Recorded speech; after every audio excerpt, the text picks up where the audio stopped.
কিছুদিন আগে আমার একটা বন্ধু আমাকে জিজ্ঞাসা করেছিল যে যদি কখনো সুযোগ হয় তাহলে তুই কোন রাজনৈতিক দলে নাম লেখাতে চাস। আমি একটু ভেবে বলেছিলাম যে আমি কোনো রাজনৈতিক দলে নাম লেখাতে চাই না। কারণ আমি মনে করি কোনো রাজনৈতিক দলের নাম লেখাতে গেলে আগে নিজের অস্তিত্বকে, নিজের ব্যক্তিত্বকে বিসর্জন দিতে হয়।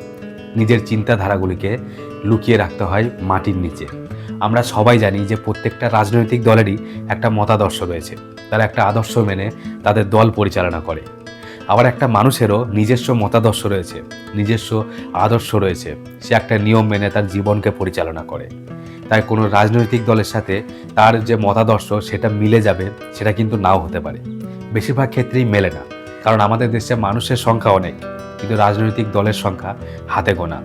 একটি রাজনৈতিক দলকে অনেকগুলো মানুষকে নিয়ে চলতে হয়। তাই আমার নিজস্ব মতামত, নিজস্ব ব্যক্তিত্বকে যে আমি কোনো একটা রাজনৈতিক দলে খাটাতে পারবো, এটা কিন্তু নয়। আমাকে সেই রাজনৈতিক দলের মতাদর্শ মেনে বা আরও যেসব লোক থাকবে সেই দলের মতাদর্শ মেনেই আমাকে চলতে হবে। আর আমি তখনই চলতে পারবো যখন আমি নিজের মতাদর্শকে, নিজের আদর্শকে বিসর্জন দিতে পারবো বা ধামাচাপা দিতে পারবো। তার মানে এই নয় যে আমার মতাদর্শের সাথে কোনো রাজনৈতিক দলেরই মতাদর্শ মেলে না, এরকমটা কিন্তু নয়। আমি যেগুলো মানি সেগুলো হয়তো সব রাজনৈতিক দলের মধ্যেই কিছু কিছু রয়েছে, কিন্তু আমি যেগুলো মানি সেগুলো পুরোটাই তো কোনো একটা নির্দিষ্ট রাজনৈতিক দলের মধ্যে নেই, তাই না?